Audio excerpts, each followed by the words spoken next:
সুপ্রিয় দর্শক, আসসালামু আলাইকুম। দেশ এবং বিদেশ থেকে যারা এই ভিডিওটি দেখছেন সবাইকে স্বাগত জানাচ্ছি। আজ 12ই জুলাই 2024 এমআরটি লাইন 1 অর্থাৎ পাতাল রেলের নির্মাণযোগ্য শুরু হয়েছে যমুনা ফিউচার পার্কের সামনে থেকে। আমরা দেখতে পাচ্ছি বর্তমানে এখানে বেশ কিছু শ্রমিক কাজ করছেন।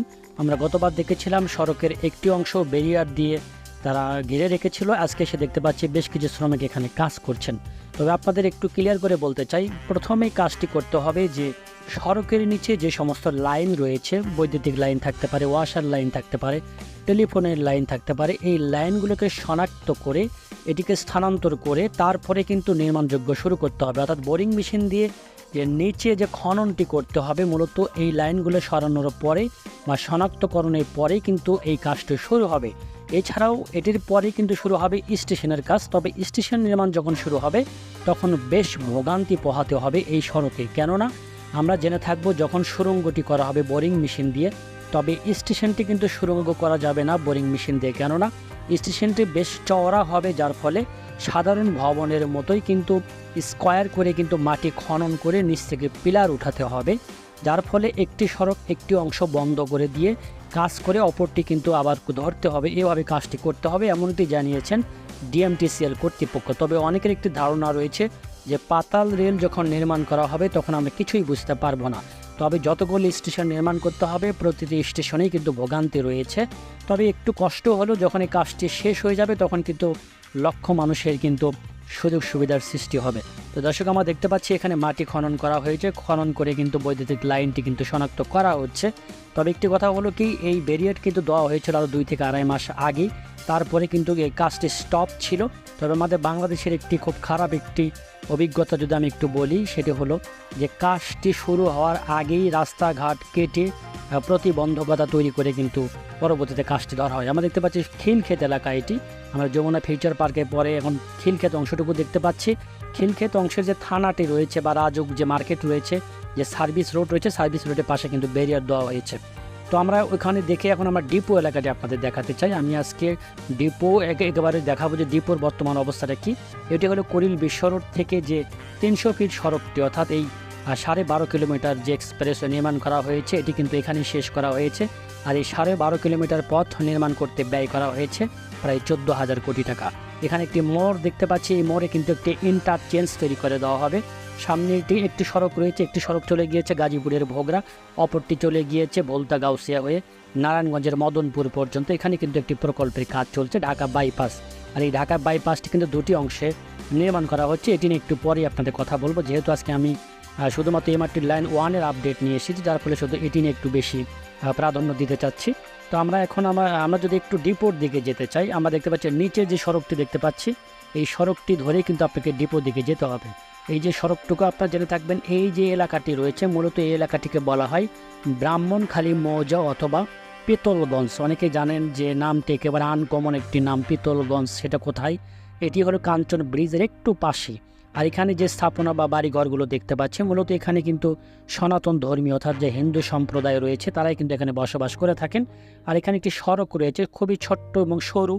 এই সরু সড়কটি কিন্তু ব্যবহার করছে ডিএমটিসিএল কর্তৃপক্ষ, যে বালু বা বিভিন্ন গাড়ি যাতায়াত করছে।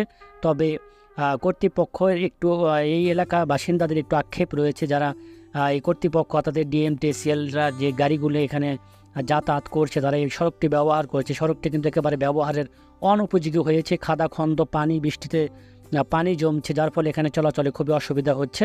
তো কর্তৃপক্ষকে বলবো যে যেন সড়কটিকে সংস্কার করে দেওয়া হয়। তবে এটি কিন্তু টেম্পোরারি সড়ক। এই ডিএমটিসিএল কর্তৃপক্ষ কিন্তু নতুন একটি সড়ক নির্মাণ করছে, অর্থাৎ সাইট অফিস যে রয়েছে, সাইট অফিস থেকে এই ডিপো এলাকায় আসার জন্য বেশ চওড়া একটি সড়ক নির্মাণ করছে, সেটি আপনাদের একটু পরে দেখাবো। আমরা দেখতে পাচ্ছি এটি হলো ডিপো, বিশাল এলাকা জুড়ে ডিপোটি নির্মাণ করা হচ্ছে। ডিপোর সামনে এটি হলো মূল ফটক, অর্থাৎ মূল যে গেটটা আমরা দেখতে পাচ্ছি, এই গেট থেকে কিন্তু একটি সড়ক বের করা হচ্ছে। এই সড়কটিকে আপনাকে একটু পরিচয় করে দিই, তারপর আমরা একটু ডিপোটি আপনাদের ঘুরে দেখাবো। তো দেখতে পাচ্ছি এই যে সামনের যে দেখতে পাচ্ছেন, আমি গত পর্বে এসে দেখেছিলাম এখানে স্থাপনা বা বাড়িঘর ছিল। এবার এসে দেখতে পাচ্ছি এখানে বাড়িঘরগুলো ভেঙে ফেলা হয়েছে, অর্থাৎ জমি অধিগ্রহণ করতে হয়েছে। এখানে যেখানে যাদের বাড়ি ছিল বাড়িগুলো ভেঙে তাদের অর্থ পরিশোধ করতে হয়েছে। এখানে কিন্তু সড়কটি বের করে নিয়ে যাওয়া হচ্ছে। আমরা দেখতে পাচ্ছি বেশ চওড়া একটি সড়ক তৈরি করা হচ্ছে। এই সড়কটি কিন্তু একেবারে সাইট অফিসে নিয়ে যাবে। তো আমরা দেখতে পাচ্ছি সামনে যে একটি লাল ভবন দেখতে পাচ্ছি, এই লাল ভবনের এখানে এসে লাল ভবনের পেছন দিয়ে এসে ঠিক হাতের ডান পাশে একটি সড়ক কিন্তু প্রস্তুত করে রাখা হয়েছে অনেক আগেই। আমরা দেখতে পাচ্ছি এই যে হাতের ডান পাশে যে সড়কটি, এই সড়কটি কিন্তু চলে যাচ্ছে একেবারে ডিএমটিসিএলের যে সাইট অফিসটা রয়েছে। আর এই সড়কটি চলে যাচ্ছে একেবারে যে কাঞ্চন ব্রিজ রয়েছে, কাঞ্চন ব্রিজের নিচ দিয়ে। আমরা দেখতে পাচ্ছি পাশাপাশি এখানে যে 4টি লেন করে 8টি লেনের ব্রিজ। তো দেখা যাচ্ছে এটি হলো, অর্থাৎ এই ব্রিজের নিচে পার হলেই কিছু দূর এগোলেই দেখা যাবে এই যে সাইট অফিসটি। সাইট অফিসে ভবনটি কিন্তু একেবারে দাঁড়িয়ে গিয়েছে। তারপরে যে কাজগুলো ছিল সে কাজ কিন্তু একেবারে বন্ধ করে রাখা হয়েছে। তার মানে কি সংকেত দিচ্ছে যে কাজ কি একেবারে বন্ধ হয়ে গেল? যে কাজের যে গতি বা কাজের যে ধীর গতি দেখতে পাচ্ছি, এভাবে কাজ এগোলে কিন্তু অনেকটা সময় প্রয়োজন হবে। তবে বাংলাদেশে কিন্তু বেশ কিছু প্রকল্পে কাজ কিন্তু আটকে গিয়েছে অর্থের অভাবে। তবে বলা চলে যে মানে যতগুলি প্রকল্প হাতে নেওয়া হয়েছে এখন সেগুলো কিন্তু খুব ধীর গতিতেই চলছে, এমনটি আমরা বলতে পারি। তো এটি হলো যে চায়না বাংলাদেশ এক্সিবিশন সেন্টার, যেখানে বাণিজ্য মেলা অনুষ্ঠিত হয়, তার পাশে কিন্তু সাইট অফিসটি নির্মাণ করা হয়েছে। তো আমরা সাইট অফিসটি দেখলাম, এখন একটু আপনাদের ঘুরে দেখাতে চাই যে ডিপো এলাকাটি।